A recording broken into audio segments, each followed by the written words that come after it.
He's on a whole nother level. Like, I mean, you know, he's like, but you know what I like about 50? 50's on a whole nother level, but he's still approachable. You still get to meet the people and you know, Jay got to remember the people that made him.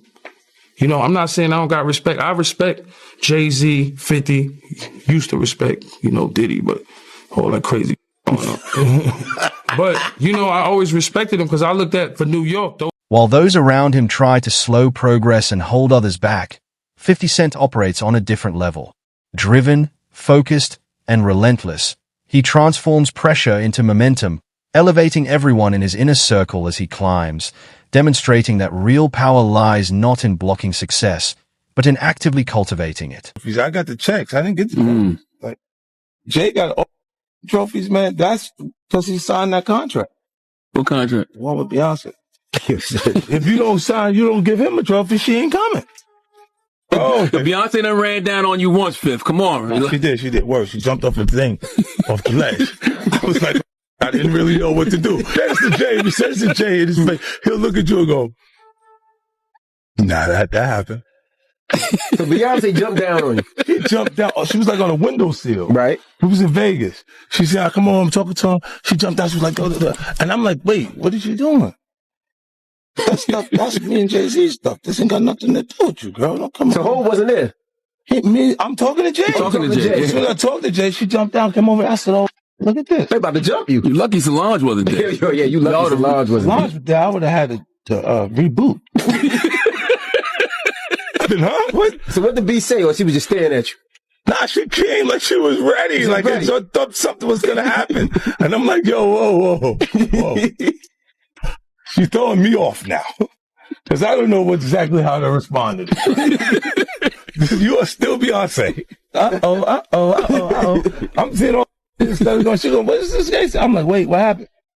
I look at Jay, he goes. Tension is mounting across the industry as Beyoncé appears to be preparing for a major strategic shift following 50 Cent's announcement of a follow-up documentary exploring long-standing power dynamics. Quiet alliances and behind-the-scenes loyalties are being re-examined, with the spotlight shifting toward figures who once seemed bulletproof. As public perception shifts and pressure intensifies, questions grow about what lies ahead.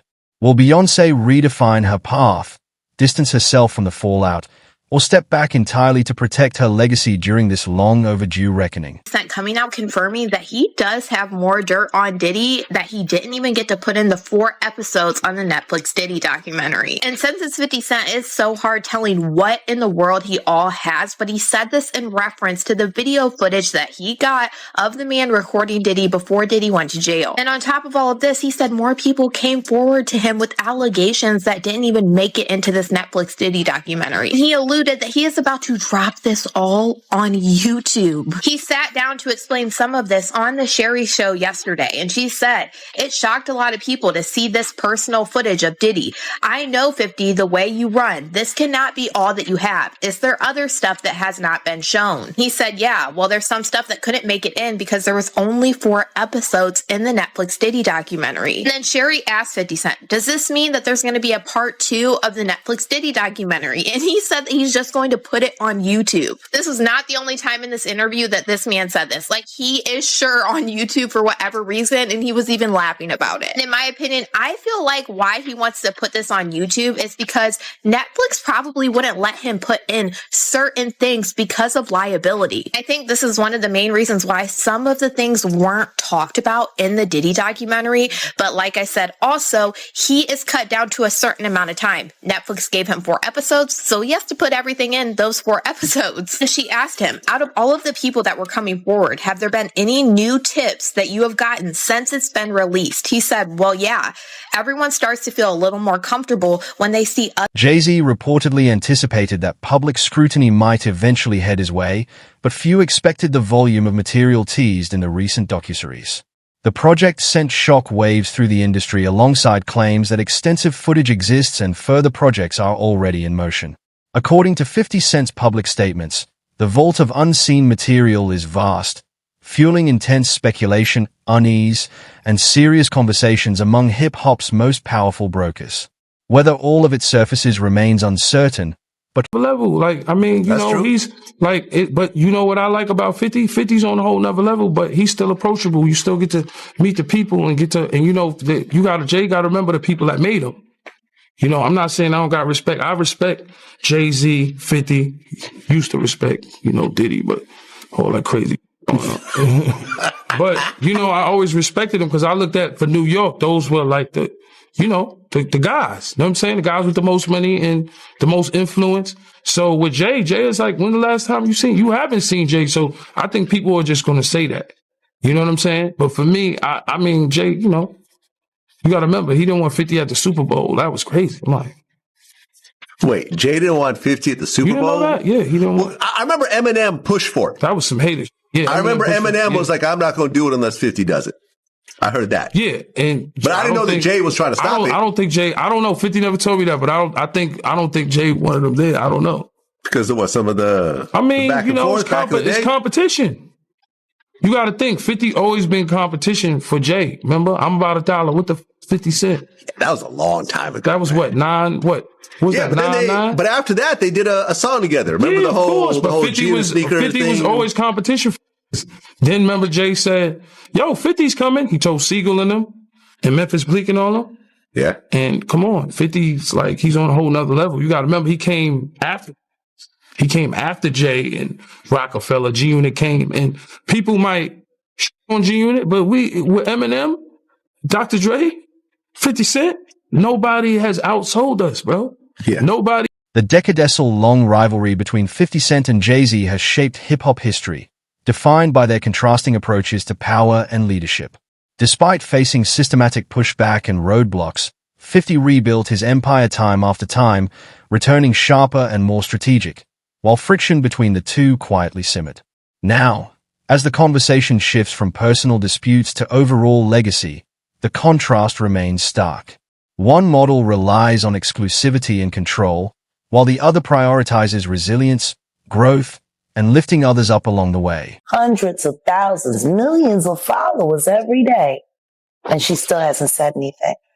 Just pretending like life is great in Paris. Is it her place to say something?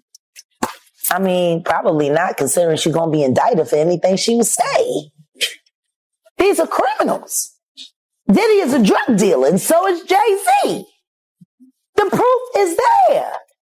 How many people does he have to be aware of before people see him for who he is?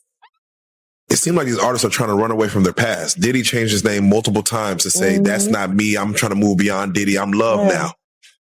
What kind of love? Baby oil love? Baby love? Rumors have long circulated about elite inner circles operating behind closed doors and witnessing far more than the public ever sees. What truly drives this discussion, however, is the heavy silence surrounding that power. Reports of private gatherings, blurred boundaries, and tacit awareness raised urgent questions about accountability at the highest levels. Whether out of self-preservation, fear, or brand protection, key figures remained close while controversies unfolded around them, choosing silence over intervention. Now, the public focus is shifting toward how influence and responsibility intersect when extreme fame conceals the truth. Been around for a long time. Was there when he first started dating Beyoncé at 17, 18. He was 30-something. You didn't know his age. I look back and see how old Jay-Z was. I think Jay-Z was born in like 69 or 67. Something like a 67 right there. 69. I think he was born in 69. Beyonce, they say she was born in 81. You understand? But back then, in 81, when we was in the club together, 98, 99, she wasn't even supposed to be in the club, but she was in the club. It was Club Eugene's. And Jay was dating her. And at that time, if you look at Jay's age, he was about 30 years old. So, isn't she still somewhat a child? To me, she is. But I guess they protect child. That's how you protect the child. You know, dating her at the age of 30-some years old, and she's 17, 18 years old. If that's her true age. We really don't know her true age because Gabrielle Union said she went to junior high school with her, and Gabrielle Union is considered 6-7 years older than Beyonce age as she. What deeply unsettles observers is the broader conversation about how young talent is shaped within an industry that routinely blurs professional boundaries. Decades of rumors and first-hand accounts have exposed severe power imbalances and environments that normalize toxic behavior over time. When artists achieve massive success at a young age under the guidance of ruthless executives, their perspectives are conditioned in ways that are difficult to untangle later. As these discussions resurface, the focus is rightly shifting from individual actors to a system that consistently prioritizes profit and protection over basic human accountability. Jay-Z has now had an official lawsuit. It's everywhere. It's now being talked about louder than ever. I guess, does that give you some peace to know that people are finally really questioning this man? It's emboldening me. I spoke on Piers Morgan. I said that I had 3 victims that I've been working with, victims of the Carters, that were ready to come forward. This might help them feel a little more confident now. So this is great because he's been evading. But the thing is, everyone in the backdrop knew that he was the celebrity John Doe. Everybody knew that. They knew it when I did Piers Morgan. Is Beyonce celebrity B? I hope to God not. But she was around. Mm. And she's very... she's got enough on her plate. After everything that happened with the election and everything that's happening right now, I'm not going to dump on that woman. She got better fish to fry. Well, what I will say is that her husband, she knows exactly who he is. Yeah. She knows. To grasp the severity of the situation, critics point to how young artists were introduced into environments governed by unchecked authority where personal well-being was sacrificed for commercial ambition. High-profile figures are being drawn into these conversations not as primary targets, but as symbols of an industry that repeatedly failed to safeguard vulnerable talent. As scrutiny intensifies, corporate elites grow increasingly uneasy, not just over rumors, but because greater transparency could empower countless silenced individuals to step forward with their own stories. Man, is that Diddy used to hate Jay-Z.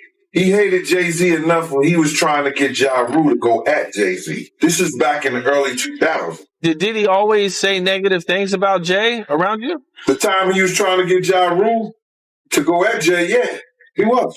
They worked it out. Was there a reason behind it? I couldn't tell you the reason behind it. It was probably because Big had died. I don't know what it was, man. I don't know why he wanted Ja Rule to go at Jay. I guess if he kept them beefing or kept them into some bullshit, he could rise up in between both of them. You know what I mean? Has been warning us about Jay-Z. Jay-Z has now had an official lawsuit. It's everywhere. It's now being talked about louder than ever, I guess. Does that give you some peace to know that people are finally really questioning this man? It's emboldening me. I spoke on Piers Morgan. I said that I had 3 victims that I've been working with, victims of the Carters that were ready to come forward. This might help them feel a little more confident now. So, this is great. And because he's been evading. But the thing is, everyone in the backdrop knew that he was the celebrity John Doe. Everybody knew that. They knew it when I did Piers Morgan. Is Beyoncé celebrity B? I hope to God not. She was around and she's got enough on her plate after everything that happened with the election and everything that's happening right now. I'm not going to dump on that woman. She got bad fish to fry. What I will say is that her husband, she knows exactly who he is. Yeah, she knows. She knows. Jay lawyer came out with about how he wasn't really friends with Diddy. From your point of view, was they really friends or no? How close was Diddy and Jay-Z? They was close enough that they wasn't playing basketball. They wasn't playing baseball. They wasn't playing football. And they wasn't playing hockey or soccer. for Diddy to come on stage, pat him on his ass, and then make the statement to people in the world that can't nobody call me Sean but Jay-Z. Now, I don't know what kind of statement, and I can't say, I wish I could say half a homo, but I know I can't say it. But I don't know what kind of half a homo that is. And you trying to say that you're not close to somebody. You coming on stage, patting them on their ass, and then you making a broad statement to the public. Can't nobody call me Sean but Sean Carter. And I heard Jay-Z said the same thing about them. But they were so close that they had matching white girls together. Because when they used to see each other, they used to say, yo, how your skinny white girl doing? He'd be like, yo, how your skinny white girl doing? So I guess that's a certain... Gene Deal described both Jay-Z and Diddy as having a profound understanding of leverage long before the general public caught on. What set them apart was their operational strategy. Diddy embraced loud, high-visibility influence, constantly occupying the spotlight. Whereas Jay-Z relied on clinical discretion, moving quietly through corporate boardrooms and carefully guarded networks. By keeping his distance from public spectacle, Jay-Z embedded himself within institutional power structures where his authority could be exercised without drawing unwanted attention. That's right. To us, black excellence. That had to be there. We getting tighter, you know what I'm saying? And united we stand, and ain't nothing else. Black excellence, they're sitting there like, yeah. It's a billionaire brunch. Oh, Like, I hate you, man. unaware of anything going on here. This is the one time I'm going to be with you this year. Yeah. Come on, bro. When Jay signed his contract, the big one was with Beyonce. Mm-hmm. When he signed that contract, the marriage contract, he got trophies. Now, those fucking trophies came rolling in, buddy. He started getting Grammys left and right, man. I mean, look, if you look at his career, You're gonna let him say that? Jay was getting Grammys. He had one. Exactly. He had one. And he didn't show up. He has like 20 now. He had like 18 since he's been down. Look, he had one, bro. Hard Knock Life. You're not wrong. He was one. At the same time. He got them shits. He's like drinking. His pictures with him like things the cup. Wait a minute. So you're saying the success is derived from the marriage? I've absolutely been treated differently. The accolades. Because he's no longer viewed as what, like a street or gangster rapper. Now he's viewed as a businessman, entrepreneur, family man. And the biggest ones because of the position. Gene noted that this exact strategy explains why Jay-Z is rarely caught in vulnerable or high-risk situations. His rise has been calculated and methodical. While Diddy expanded his footprint through constant social exposure and being in every room, Jay-Z did the exact opposite, building power by restricting access, maintaining cold distance, and choosing his moments with surgical precision. One strategy depended on absolute exposure while the other relied on strategic restraint. Diddy owes his life to Mark Agnifilo, literally his life, because he could have gotten life in prison were it not for Mark Agnifilo, his defense lawyer, who had a brilliant strategy. And Diddy screwed him over when he hired this videographer to chronicle his life without telling Mark Agnifilo that when Diddy and Mark were on the phone, this videographer was recording what Mark clearly expected to be an attorney-client privileged relationship. Now, it is true that the client holds that privilege. The lawyer doesn't. But Mark's clear expectation was that this was a private conversation. These were private conversations. And that he and Diddy could talk openly. And Mark could talk to Diddy not just as a client, but as a person, and tried to guide him in a time leading up to his arrest. And unbeknownst to Mark Agnifilo, Diddy has got this guy recording the conversation as he's sitting there saying, you are screwing this up. You are messing up this case. We're losing. And knowing that that's on tape. And it's almost like he's performing for the camera and not telling Mark what. If Jay-Z made a single miscalculation in his otherwise calculated trajectory, it was aligning too closely with the wrong circle. An association now facing severe public re-examination. Strategic partnerships from the past are being re-evaluated under a much harsher light. What was once viewed as a mutually beneficial power move is now being questioned for its long-term damage, proving that even the most meticulously built empires can buckle under the weight of past decisions when accountability catches up. Yo, man, how 50 get, blah, blah, blah. Yo, Puff, take this self doing that. Let me explain something to y'all. All right, whether it's NBAs, whether it's whatever. When these young boys come in, first of all, he only deal with young videographers because he want to rob them, and he know that they want the opportunity to follow Puff Daddy, P Diddy. They want that opportunity, so they get him at a low price anyway. But when you stay out so many hours a day, Puff wants a videographer with him 24 hours a day on call. Whether we on a yacht, whether we on a ship, wherever we at, he wants to videotape that, right? So now, they come to agreement. They come to whatever the pay is going to be. But then it be so many hours on that invoice that he don't want to pay. He gets in touch with the office. He gets in touch with the chief of staff. Yo, what is this I'm paying? What is this I'm paying? You know what you paying. You was outside all of these hours. It's 160 something hours in a week. You was outside 140. That's the invoice he put in. So now, being if you got a contract and he don't stand to that contract, guess what happens? He could do whatever he want to do with that footage. So now that footage goes to the highest bidder. And 50 had to be the highest bidder to get there. Yo, this is business. You know what I'm saying? Everybody ain't in love with you. Everybody ain't dedicated. Everybody ain't loyal. Placing trust in the wrong ally may prove to be the ultimate undoing for those closest to this crisis as long-standing relationships collapse under legal and social pressure. What once looked like unbreakable loyalty has transformed into a massive liability, with the fallout threatening the very corporate entities built to provide protection.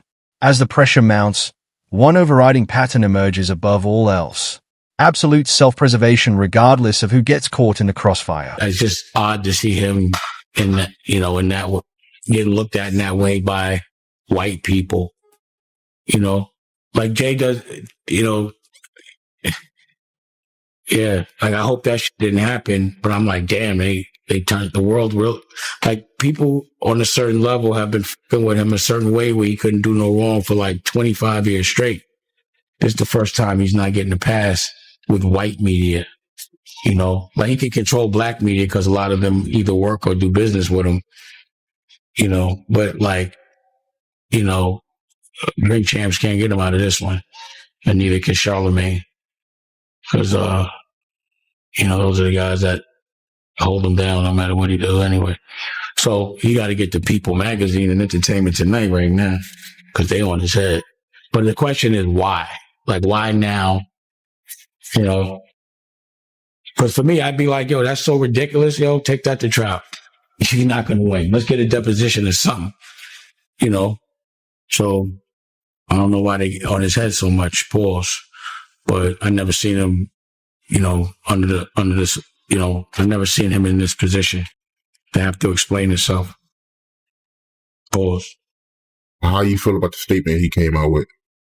I mean, I didn't hear him say anything. I heard a piece of, like I said, I'm doing an interview, so I talk. I thought it was long. For a statement, I thought it was long, pause. But, I think right now, his silence is the worst thing for him. If he is innocent, he needs to let people ask him questions, and he needs to be able to say his side of the story, as opposed to letting that lawyer talk. Because that lawyer. Reports indicate that aggressive efforts are underway to block the upcoming documentary, with lawyers raising concerns over how sensitive materials were obtained and whether they can legally be broadcast. Conversely, 50 Cent's camp maintains that all content was legally acquired from an abandoned long-planned project that stalled due to internal disputes. What started as a private business feud over ownership and pay has blown the door wide open, turning vault footage into a devastating narrative weapon. Add more time to Diddy's sentence, but Diddy might not ever come out. Listen up. Check this out. Now, y'all know that footage that where Diddy is behind the scenes talking to his lawyer and all of this stuff, and people are like, damn, what was Diddy recording it? Well, Diddy was recording it because he thought he was about to beat the case. So he wanted to do a Netflix documentary. Didn't pay the guy, and then 50 got all 140 hours of footage of secret Diddy tactics. Well, there's a guy named Neil who was mentioned in the court, works right up under Diddy, was organizing everything. Allegedly, they are saying that he is on video, film, tampering with witnesses, giving out addresses, offering money, bribing, we'll pay for your lawyers, all kind of shit that could be counted as witness tampering, obstruction of justice. And 50, of all people, has his hands on this footage. And I'm hearing that this could implicate Diddy's lawyers in some bullshit. They could be charged. This is getting wild. And I'm hearing that this 50 Cent documentary is just the tip of the iceberg. And What's crazy is this man in this video footage of 50 Cent's post starts talking about a specific name, a man named Neil. And this man goes on talking about how he heard that 50 Cent has this extra footage, but it's footage that could possibly lead to Diddy getting more charges, like witness tampering, obstruction of justice, and more. And what's crazy about the name Neil that he brings up in this is the fact that the other day, Diddy's former chef Jordan, who is somebody that was a witness during this trial, who was about to testify against Diddy before the prosecution took back some of their witnesses who were testifying, literally claimed that Neil Dominique, a former assistant of Diddy, is the one that told Diddy that she was subpoenaed to the grand jury at the very start of all of this. She wrote this whole big post to Neil Dominique and tagged him in it and said, I just want to put this out there because I've been debating how I wanted to handle the situation. Now, I don't know you from a can of paint, but I'm really wondering why you decided to tell Sean Combs that I was contacted by the feds. I saw that you wrote him a good character letter too. Come to find out, you were actually providing Puff with information on a whole bunch of people throughout the case. So my thing is, why were you so comfortable putting me in danger? Why were you so comfortable putting other people in danger? You provided addresses to him. Were you like a double agent working for the feds and Puff? This is actually crazy because she alleged that Neil Dominique was approached by the feds as well in this investigation into Diddy because he was a former assistant. Speculation is building that the documentary's release could mark a massive turning point, potentially triggering a major personal and professional reset for Beyoncé. For years, she has meticulously protected her brand, maintaining a flawless image through industry storms that would have destroyed others. While she has historically chosen quiet stability over public reaction, sources suggest this moment carries unprecedented weight, one that could compel her to make a decisive move to safeguard her independent legacy and long-term business empire. Yeah, he got everybody going, man. He's getting a lot of backlash, man. Like, people are like mad at 50 for getting behind this thing. Well, see, the thing about it is that people are out their rabbit-ass mind. And they gonna sit up here and they gonna say some stuff like, they try to make it up like, it's because of a girl, it's because of a woman. A man that can have any woman in the damn world, you understand, go any parts of the world, find beautiful women all over the world, that's willing to do whatever he wants to. I'ma be mad because this dude got this one. Nah, it's bigger and it's more than that. They don't want to say it. A lot of these cats out here don't want to tell it. Public debate surrounding the dynamic between Beyoncé and Jay-Z has intensified, with critics raising sharp concerns over power imbalances, trust, and autonomy within their partnership. Once celebrated as music's ultimate power couple, their union is now being viewed through a far more critical lens. Industry insiders note that Jay-Z is facing an unprecedented level of public and legal scrutiny. For decades, his position in popular culture seemed completely protected. But as safeguards fail, the narrative around his legacy is rapidly shifting.